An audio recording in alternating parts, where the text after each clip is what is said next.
Latitude Media, covering the new frontiers of the energy transition.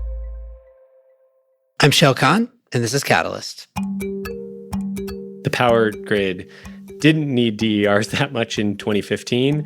Now it desperately does, and every part of the system has major bottlenecks now. Coming up, this time might just be different for distributed energy resources.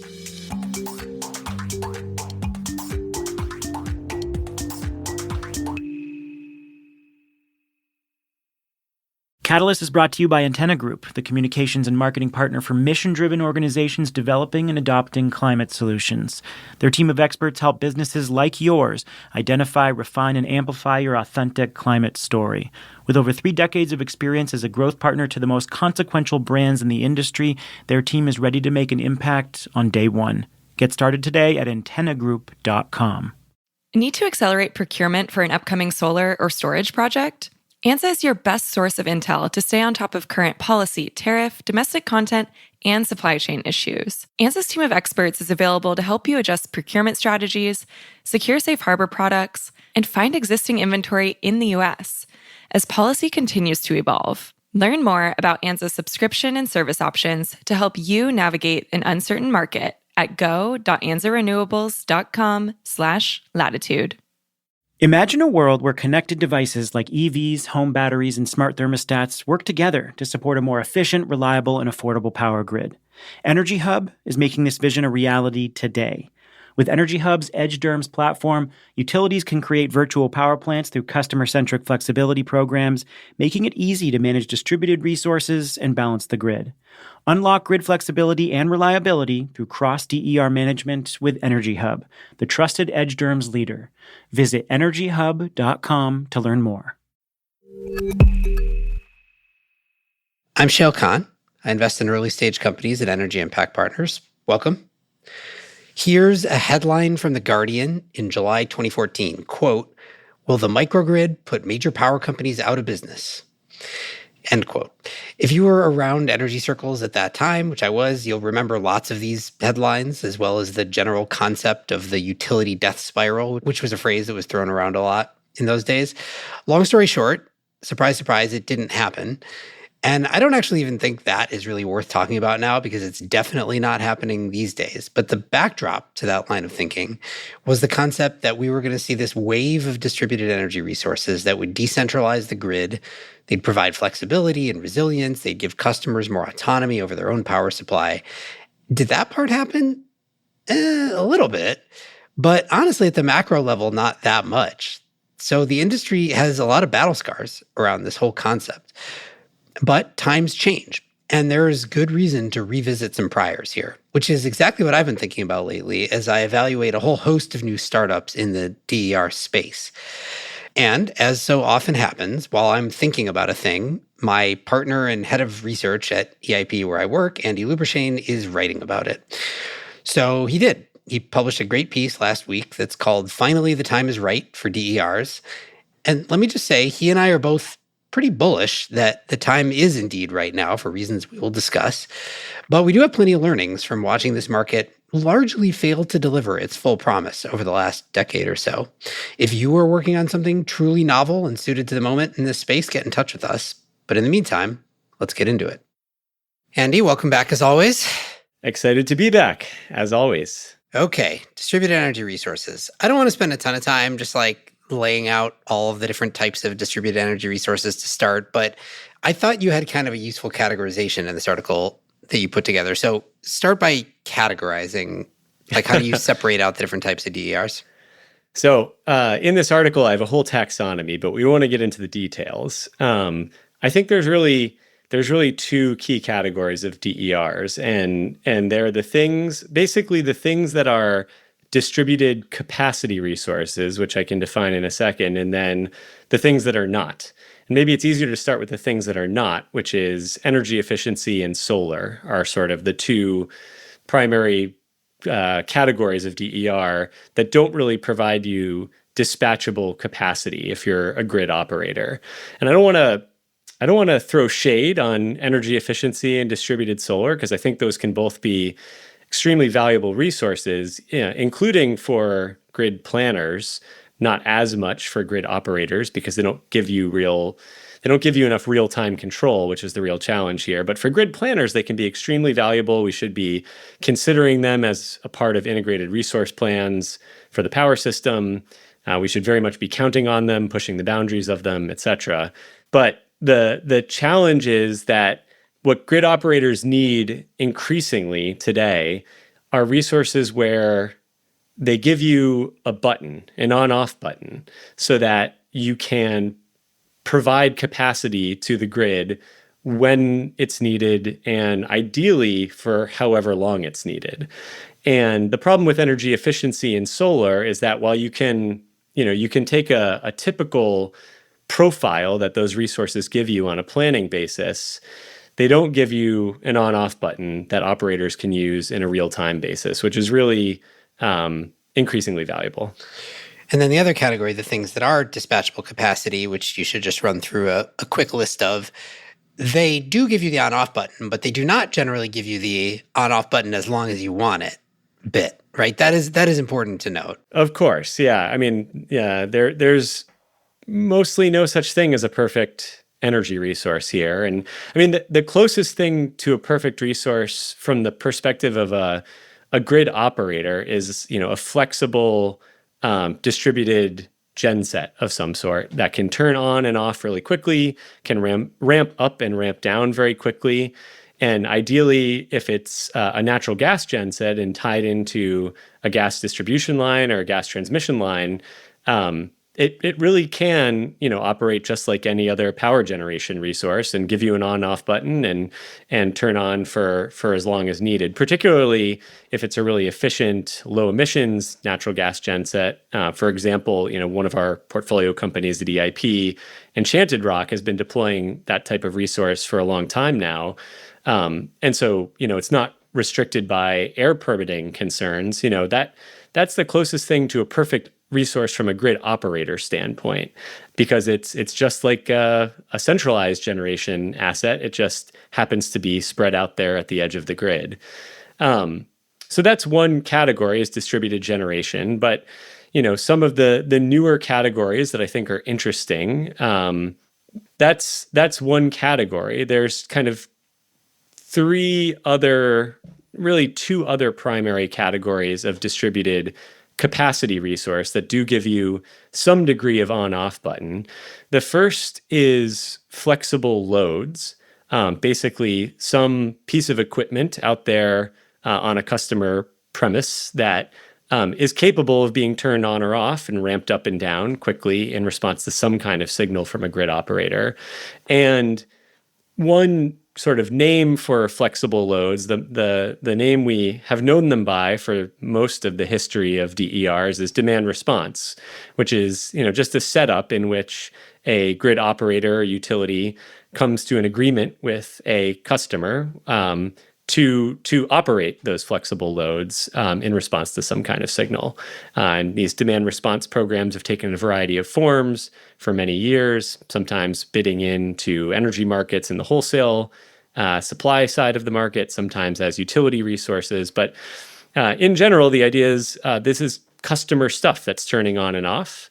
The challenge there is that typically customers don't want you to be turning on and off their stuff all the time or for very long periods of time. So there are limits on what you can do with flexible loads as a grid operator. And then the third category is energy storage, batteries in particular, which are sort of an in-between.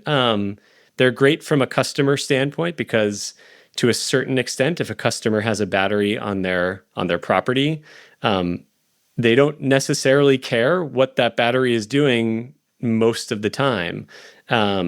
Depending on whether the customer is trying to use that battery in some way, like to do self-consumption of solar, which they can sometimes earn a lot more or value their solar more highly by doing, or if they're trying to reserve some of the capacity in that battery for backup power. But even in that case, there's still some portion of the energy stored in a battery system that a customer is probably fine with a grid operator using on a regular basis, and they won't even know the difference. And so storage is a duration limited resource. You can't you can't dispatch a battery forever because it has a limited amount of energy in it, but it can be used very frequently throughout the year.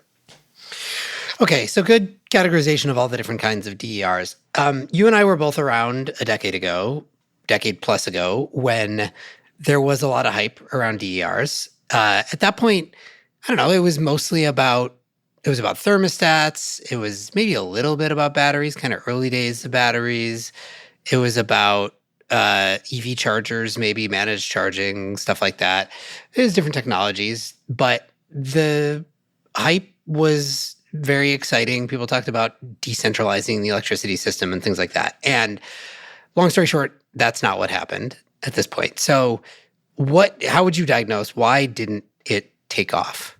I think there were really two reasons why DER mania, DER enthusiasm, which I participated in. So again, I'm not trying to insult anyone out there.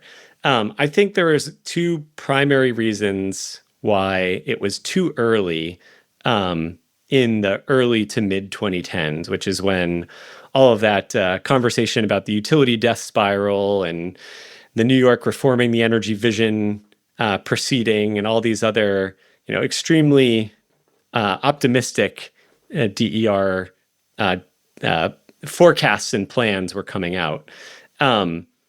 Were too early. The first is primarily that the power system just didn't need DERs very much. And I wrote about this in the article, but one experience for me stands out. When I first started at Energy Impact Partners as an employee, this was back in 2017, we gathered together this group of folks from the utility sector, from our LPs, many of whom were utility engineers working on distribution system problems, and people that were specifically tasked with considering distributed energy resources. And I was super eager and excited to talk to this group at the time about all of the myriad ways that they were considering using distributed energy resources to reduce costs for customers and to solve problems on the grid. And I sort of set out by asking them, like, where are you all finding the non-wires alternatives on your systems?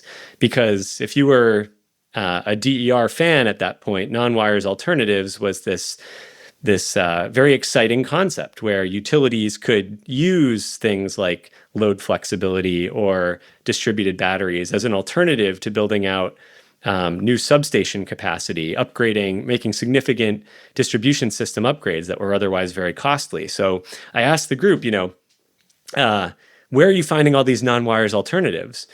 And I got this extremely disappointing answer, which was basically, we're not finding them. Like maybe one or two here and there, but they're outliers. And for the most part, we're trying. We're looking around for where we might be able to use these alternative resources instead of upgrading the grid in a business as usual capacity, and we're just not finding them.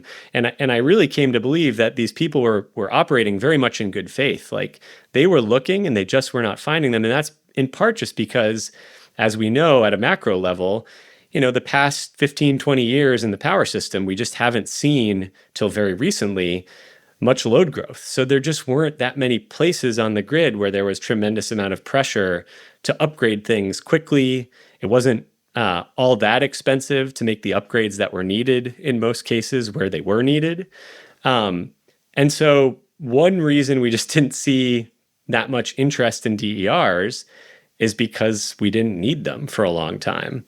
And by the way, that's not just true at the level of the transmission and distribution system. That was true in the generation world as well, where, for quite a long time, generation capacity markets, supply side capacity markets had plenty of supply. There just wasn't an incremental need for new capacity in most places. And so why build DERs when you don't need them? Yeah, I think it was like if it ain't broke, don't fix it kind of situation, actually, which is like there was nothing broke. I think it was, actually maybe the other way to put it is there's this trope in venture capital, you want to be selling painkillers, not vitamins. Right? Yeah. And I think the early days of distributed energy resources, they were a vitamin. It was like, hey, isn't this cool? Couldn't you leverage a bunch of these distributed resources instead of building a new substation. But actually, like, you could build a new substation. We could build it fast enough on the timeline that was needed. And so it was a vitamin. Hey, neat. Maybe this would be a better way. It wasn't a painkiller at that time. That's a great metaphor. And actually, to take that metaphor a little bit further, they were vitamins that were not fully FDA approved in the sense that like over the counter. Yeah. Yeah, exactly. Like something I saw in an Instagram ad. I don't have Instagram anymore, by the way, but theoretically, one might see it in an Instagram ad. Yeah, and that gets back to this partial challenge for DERs even today, for most classes of DER, which we were just talking about, which is, although there are a number of these DERs which really can qualify as distributed capacity resources, they don't offer exactly the same kind of capacity as utility planners from the generation system to transmission to distribution are used to. So if you need capacity on a particular feeder, distribution feeder out at the edge of the grid, and you see load growing quickly there, and you're a utility planner, you can upgrade the substation and the transformer and all the other equipment and maybe even the conductor going into that neighborhood. And that solves your problem because it gives you capacity, increased capacity all the time. And you've designed sort of perfectly for the capacity you need. If you add a bunch of storage, you get a dispatchable resource with a limited amount of energy to work with. And so you have to be pretty darn sure. You have to really sharpen your pencil and know that I need capacity for 4 hours a day or 6 hours a day at a maximum during these days per year, and I'm never going to have to dispatch the battery and recharge and not have enough time to recharge the battery and then have to dispatch it again immediately afterwards. So yeah, it's kind of a vitamin you don't know very well, and unless you really need that vitamin, unless you're kind of like, desperation is one of the reasons people try new things, and I think the system was not desperate enough back then. Right. And then the second point that you make in the article is the other relevant one, which is like, not only was there not a ton of desperation in the market at the time, but actually a lot of those resources that you might use were also just expensive. I mean, this is particularly, I think that, of the category of things that we've been talking about, batteries are the one where it's most different today from 10 years ago. But like, it was also just an expensive resource. It was. And some of these resources still are expensive. And I think what the DER optimists or maximalists at the time got wrong was, what we got right was that the cost of a lot of the hardware to enable distributed energy resources would fall precipitously. Everyone, I think, listening to this podcast is probably familiar with that story for lithium-ion battery cells and battery packs, driven down by the EV industry. Everyone's familiar with that story in the last decade with solar photovoltaics, solar panels. And it's also true, by the way, of all kinds of other distributed energy resources that were enabled by, the so-called Internet of Things, right? Like the cost of setting up a device, making it connected and capable of reaching via the internet became a lot lower, and there was lots of experimentation with different types of smart home and smart building devices during that period. So we got that right. What we didn't get right was that the soft costs of deploying DERs would not fall. And that's largely the cost of customer acquisition. So like getting customers, whether they're homeowners or businesses, to sign up to put something on their property or to sign up for a load flexibility program. That was pretty stubborn. That still is pretty stubborn, unfortunately. And then also the installation costs. And, when you're shrinking down a large-scale battery system and putting it into a box that has to be interconnected into a homeowner's circuit breaker, and you put all the safety switches in place, and you get a skilled labor out on site to make that happen.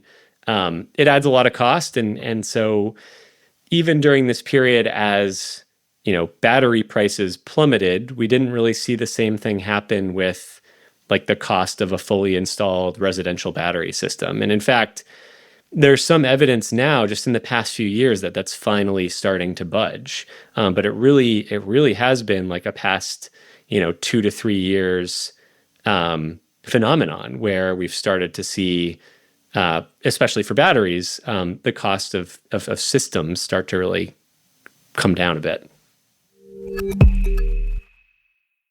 Catalyst is brought to you by Antenna Group, the OGs of PR and marketing for climate tech. Is your brand a leader or challenger? Are you looking to win the hearts and minds of customers, partners, or investors? If you're a startup, investor, enterprise, or innovation ecosystem that's helping drive climate's age of adoption, Antenna Group is ready to power your impact. Visit antennagroup.com to learn more. Do you have questions about how potential policy changes or tariff adjustments could impact development and procurement plans? ANSA can help companies move fast, stay informed, and make better procurement decisions. With in-depth supplier relationships and 20-plus years of industry experience, ANSA's team can help buyers rapidly execute procurement strategies that hedge against trade and policy risk. ANSA offers the industry's most comprehensive platform for supplier, product, pricing, and availability data, plus several gigawatts of U.S. inventory ready for purchase. Whether you are looking to evaluate risk exposure, move quickly on inventory, or simply gain better visibility into market options, ANSA is here to help. Learn more at go.ansarenewables.com/latitude. Catalyst is brought to you by Energy Hub. Energy Hub helps utilities build next-generation virtual power plants that unlock reliable flexibility at every level of the grid. The Energy Hub platform takes the guesswork out of balancing energy supply and demand. It uses machine learning to control customer-owned distributed energy resources like EVs, home batteries, and smart thermostats to precisely shape load profiles for grid flexibility and reliability. As the industry leader, Energy Hub helps more than 80 utilities manage 1.7 million devices, more than any other edge DERMS on the market. Click the link in the show notes to learn more or go to energyhub.com. Okay, so this is getting to the crux of the thing we want to speculate a little bit about here, which is I think people are smart enough to hear the two things that we said were holding the market back, which is that the market didn't really need these resources and that the resources were expensive. And they can extrapolate to today when the market definitely needs this and prices, at least for some things, batteries especially, are significantly lower. And so the thesis of your piece, I think, is maybe the time is right now. And actually, this was a real thing, but it was 10 years too early or whatever it was. Am I framing like sort of how you think about it right? I think that, yeah, that's exactly right. I'm pretty darn confident that the time is now.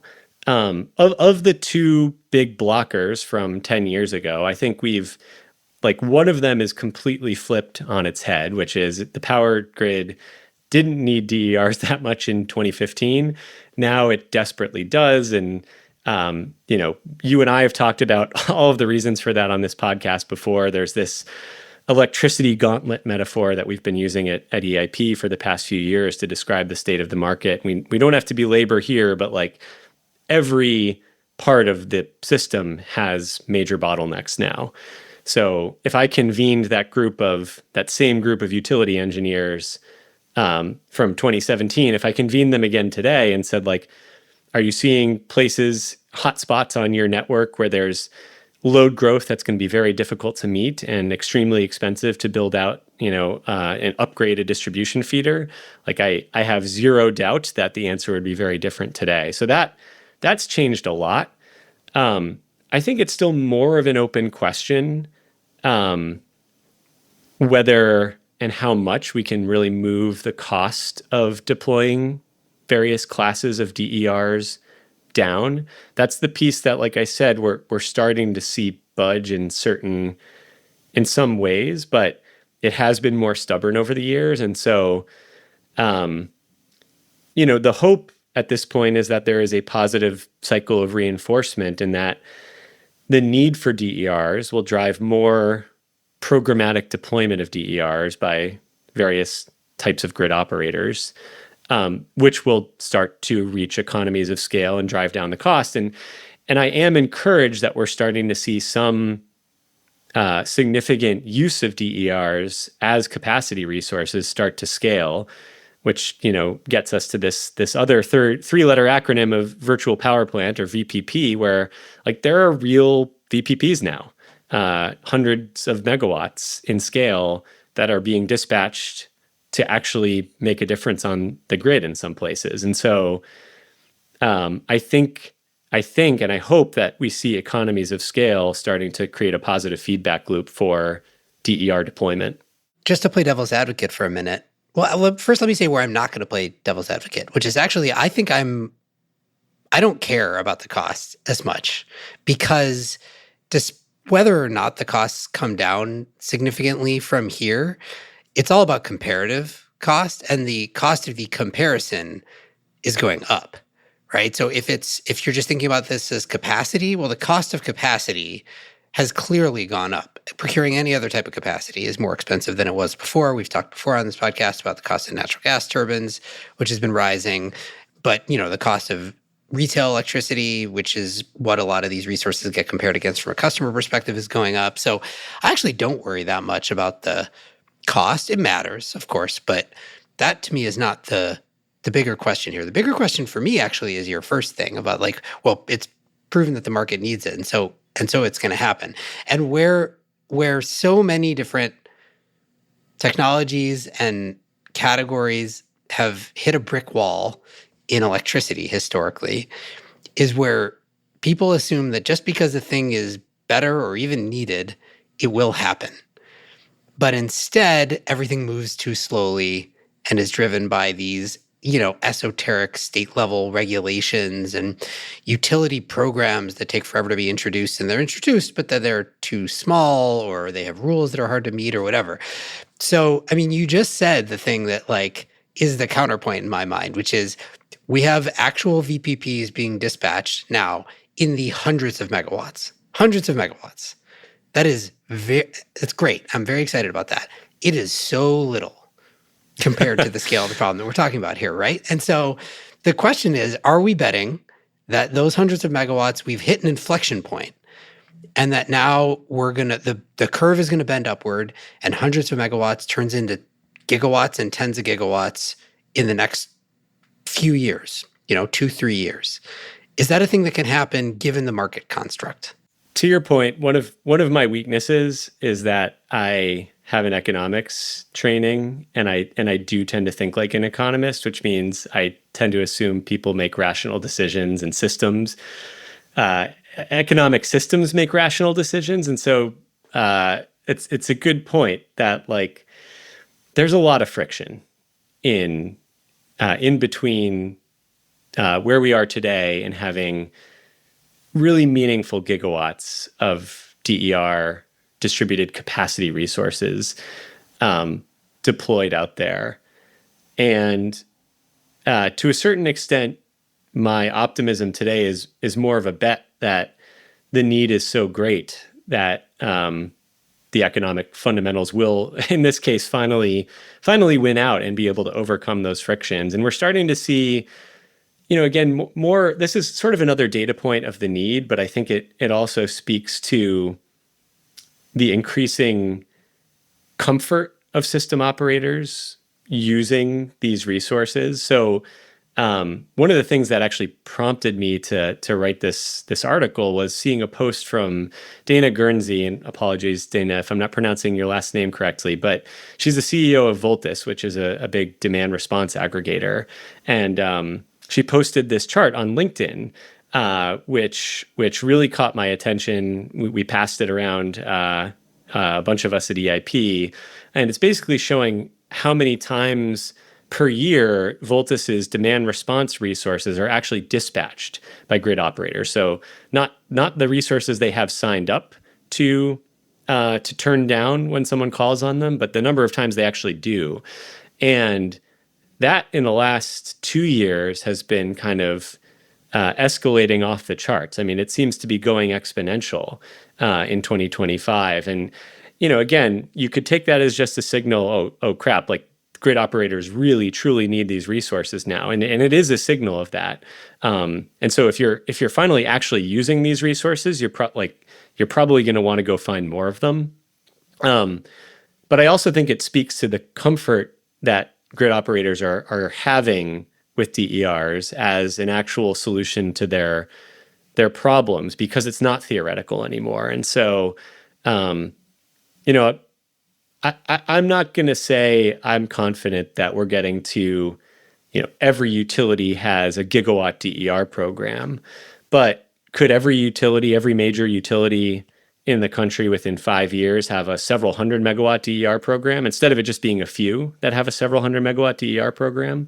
And in a few places where you're have a little bit more maturity in the market, and more need, you could scale to gigawatt plus. Like, that seems reasonable to me. So it's not, I don't think this is going to replace all the gas power plants that we are building right now. This doesn't, stave off the need for all the other types of resources that we're considering for addressing the gauntlet. But I think it makes a dent, and it makes a meaningful dent, hopefully, for the next 5 years.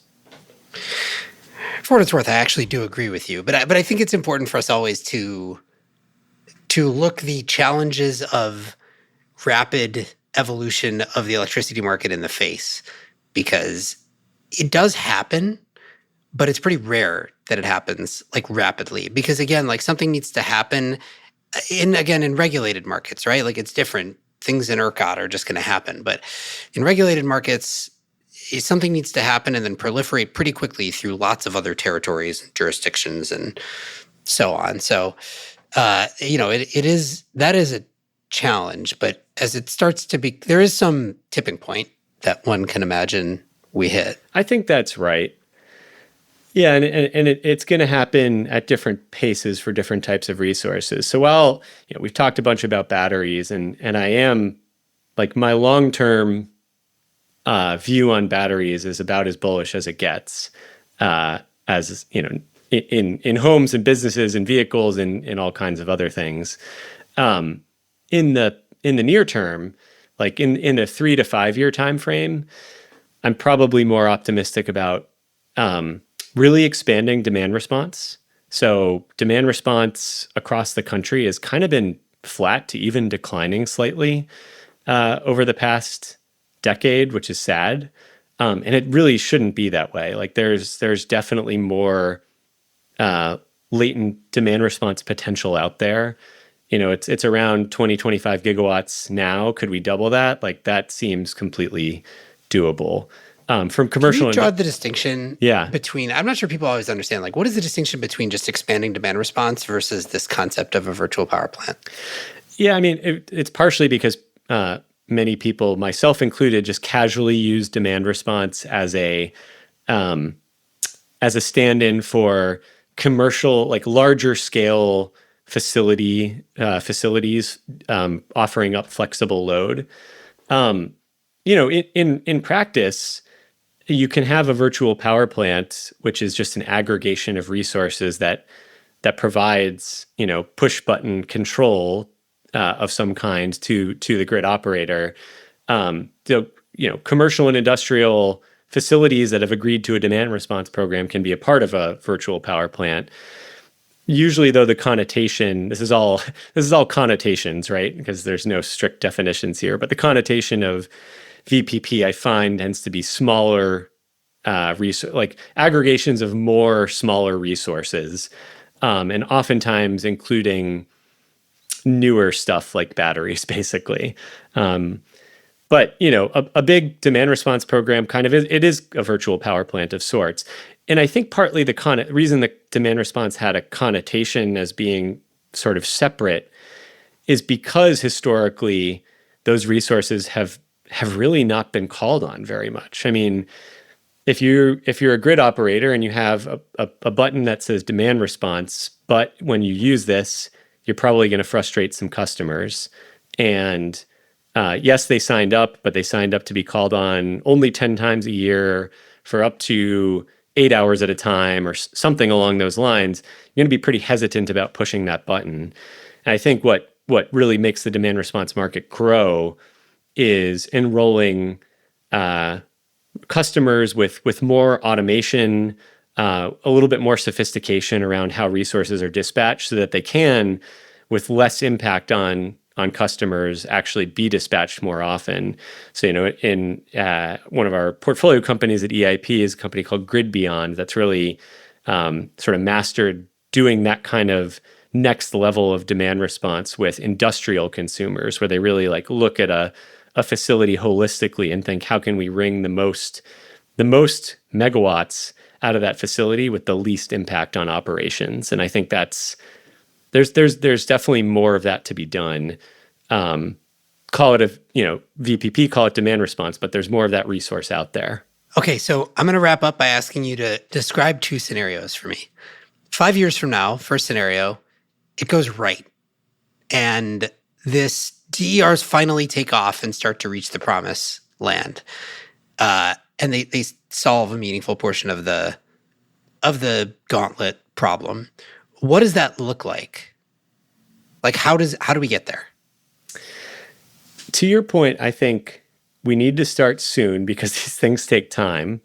And they don't take time because of DER deployment, by the way. That can happen very quickly. That's one of the advantages of many classes of distributed energy resources, whether it's a natural gas genset or whether it's a residential battery. You can go out there and put a bunch of them out there very rapidly, and that can scale up to hundreds of megawatts very quickly, particularly compared to the bottlenecks in large-scale resources we're seeing today. But it's the programmatic side of things, like whatever entity is running the procurement or the program. Let's start with the utilities, right, who sit in the middle of all of this. They need to start ramping up their programs today if we want to have meaningful resources deployed within 5 years that you're talking about. So I think what we would need to see is lots of utilities saying, look, we need capacity today. It really, truly is an all of the above strategy today. And we are going to set up a crack team to go figure out how we get distributed energy resource capacity most efficiently. And we're going to set a goal, and it's going to be a reasonable goal, but we're going to include that in our plan, in our integrated resource plan. So this is not some little program sitting aside that a regulator has told us we have to do. This is something we're actually counting on to provide capacity when and where we need it. And I think I in my world am starting to see signs of movement towards that, although these things do take time. But if you start doing that today, I can imagine a world where within 2 to 3 years, there's a bunch of those programs standing up. And like I said, once you have the signal, the DERs can be deployed very quickly. That's the bull case. Okay, so now on the flip side, right, that's the bull case. On the flip side, then, describe to me the bear case. What happens to lead this to just be another kind of like floundering effort to really scale up DERs? And I guess have it be something other than just the opposite of what I just said. It's the opposite of that, yeah. Like, what goes wrong here? Yeah, I mean, in addition to that, there's a bunch of pretty kind of glaring risks. If we're talking about batteries, then supply chain is a pretty big risk, and FEOC restrictions on qualifying fire for code. the ITC. What's that? Fire code, potentially. Fire code?